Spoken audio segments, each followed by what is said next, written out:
मंडळी, एखाद्या व्यक्तीला जर गंभीर आजार झाला, त्या माणसाला फार मोठा रोग झाला, तो वाचतोय की नाही याची शक्यता जर उरली नाही, तर शेवटाला डॉक्टर लोक आणि आपण सुद्धा नातेवाईक एवढंच बोलतो की सगळं काही देवावरती सोपवायचं, जे काही करेल तो देवच करेल. बघा मंडळी, खरोखरच देव आहे. देवाच्या अस्तित्वावरती शंका उपस्थित करणारी अनेक लोक आहेत. या जगामध्ये अजिबात देव नाही. होय, या जगामध्ये अजिबात देव नाही. जर देव असता तर आजारी पडल्यानंतर लोक दवाखान्यामध्ये डॉक्टरकडे कशाला गेली असती? ती आजारी पडलेली लोक दवाखान्यामध्ये कशाला गेली असती? ती लोक मंदिरामध्ये गेली असती आणि मग बरी झाली असती. असं अनेकांच्या तोंडून तुम्ही ऐकलं असेल. मंडळी, होय, अत्यंत मोलाची अशी माहिती आजच्या व्हिडिओमध्ये मी तुम्हाला देणार आहे की आपल्या देशामध्ये एक ठिकाणी श्री हनुमानाचं असं एक मंदिर आहे की मंगळवारच्या दिवशी जर त्या ठिकाणी गेलं, श्रद्धाभावाने गेलं, कॅन्सर असू द्या, ट्यूमर असू द्या, जिथं डॉक्टर लोक हात टेकतात, कितीही वाईट आजार असू द्या, त्या ठिकाणी गेल्यानंतर तो आजार बरा होतोय. होय, ही निव्वळ लोकांची श्रद्धा आहे आणि याच्यामध्ये सत्य सुद्धा तितकंच आहे की खरोखरच लोकांना फरक पडतोय. काय मोठा चमत्कार! ते मंदिर कुठं आहे, तिथं जायचं कसं, याच्याबद्दल सर्व सर्व काही माहिती या व्हिडिओमध्ये तुम्हाला बघायला भेटेल. विनंती इतकीच की व्हिडिओ शेवटपर्यंत बघा. चला, जास्त वेळ न घेता ती माहिती द्यायला तुम्हाला सुरुवात करतो. जय श्रीराम. श्रीराम? राम? कोण राम? आहे तरी का तो राम? कोण आहे राम? राम कोण? कोण राम? अशा पद्धतीने एक पोरगी बोलत होती, प्रभू श्रीरामांचा अपमान करीत होती, अपशब्द बोलत होती आणि तो व्हिडिओ काढून सोशल मीडियावरती टाकीत होती.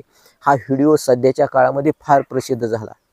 देवाला ती पोरगी अगदी खालच्या भाषेमध्ये अपशब्द वापरते. प्रभू श्रीरामांना आहे का कोण तो राम, अशा पद्धतीने एकेरी शब्द वापरत आहे.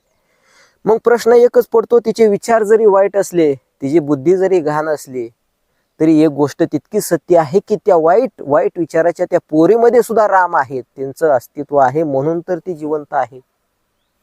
चला, सगळं काही बाजूला सोडून द्या. आपण देवभोळी माणसं आहोत, आपण वेडी माणसं आहोत, हे सगळं थोडंसं बाजूला सोडून द्या.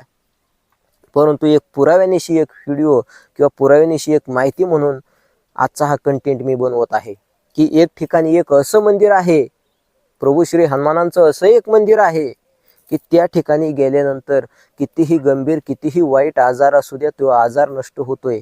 कॅन्सर असू द्या, अहो एवढंच काय, हजारो नाही लाखोंच्या संख्येने मंगळवारी त्या ठिकाणी लोकांची गर्दी असते.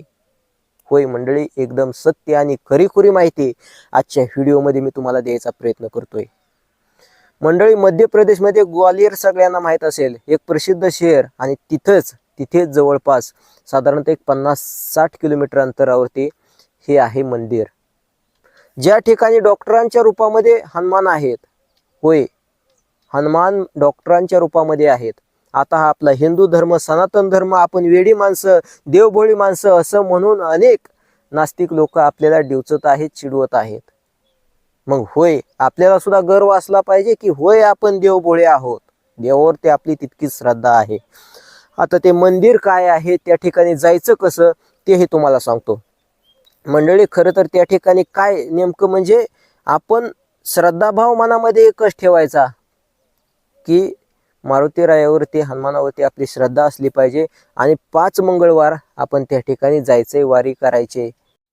मंडळी, या ठिकाणाचं नाव आहे दंदरवा धाम. आता या ठिकाणी जायचं कसं ते थोडंसं सविस्तरपणे तुम्हाला सांगतो. ग्वालियर या ठिकाणी मध्य प्रदेशमध्ये आपण रेल्वेने जाऊ शकतोय आणि तिथून जवळच अगदी 50 ते 60 किलोमीटर अंतरावरती मेहगाव या नावाने ओळखला जाणारा परिसर, त्या ठिकाणी असणारं हे दंदरवा धाम. भिंड नावाच्या या जिल्हा, त्या ठिकाणी मध्य प्रदेशमध्ये असणारा भिंड नावाचा जिल्हा. आता जास्त सविस्तरपणे समजून घ्यायची गरज नाही, फक्त एक गोष्ट लक्षामध्ये ठेवायची, रेल्वेनं आपण ग्वालियरला जाऊ शकतोय आणि तिथून पुढे मग तिथं गाड्या वगैरे असतात.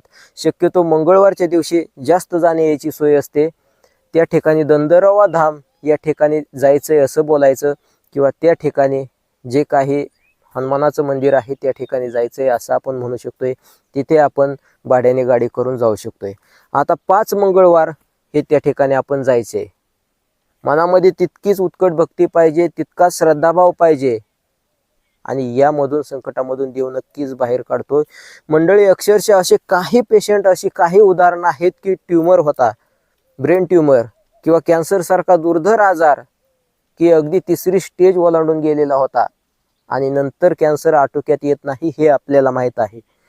कितीही मोठं विज्ञान असू द्या, कितीही तज्ज्ञ डॉक्टर असू द्या, एक ठराविक स्टेज त्या कॅन्सरने ओलांडली की माणसाचा मृत्यू निश्चित आहे. आणि अशा या अतितटीच्या प्रसंगामध्ये सुद्धा अनेक रुग्ण त्या ठिकाणी अनेक लोक बरी झालेली आहेत. हे एकदम सत्य आहे. आत्ताच्या काळातले हे इकडचे अनुभव आहेत. आपल्या सुद्धा परिसरामधली बरीचशी लोक त्या ठिकाणी जाऊन आलेली आहेत. अनेकांना फरक पडलेला आहे. मंडळी, एक श्रद्धा म्हणून बघायला काय हरकत आहे. शेवटी आपण विज्ञानावरती विश्वास ठेवलाच पाहिजे. डॉक्टर जे आहेत, डॉक्टर जे काय करतात, उपाय करतात, उपचार करतात, ते सगळं काही करून घेतलं पाहिजे. परंतु जर आशाने जर असरच पडणार नसेल, डॉक्टर लोक शेवटाला जिथे हात टेकतील की बाबा हो, आमच्या काय हातामध्ये राहिलेलं नाही, आता सगळं काही देवच करेल, तेव्हा मात्र तुम्ही एक शेवटचा उपाय म्हणून त्या ठिकाणी जाऊन नक्की या. श्रद्धाभावाने जावा. देव असतोय का नसतोय का हा विचार मनामध्ये अजिबात आणू नका. नक्कीच फरक पडेल. त्या ठिकाणी जायचं कसं तेही तुम्हाला सांगितलेलं आहे. मध्य प्रदेशमध्ये हे ठिकाण आहे ग्वालियर. ग्वालियर एक प्रसिद्ध ठिकाण आहे. तर त्या ठिकाणी आपण रेल्वेने जाऊ शकतोय. तिथून 50 ते 60 किलोमीटर अंतरावरती मेहगाव आहे आणि त्या ठिकाणी हे दंडोबा धाम आहे. हनुमानाचं एक जागृत देवस्थान आहे. आणि होय मंडळी, हनुमान हे जागृत आहेत नव्हे, या चिरंजीवी आहेत. आज सुद्धा चराचरामध्ये कुठेतरी त्यांचं अस्तित्व आहे, त्यांचा वास आहे. हे एकदम सत्य आणि तथ्य आहे.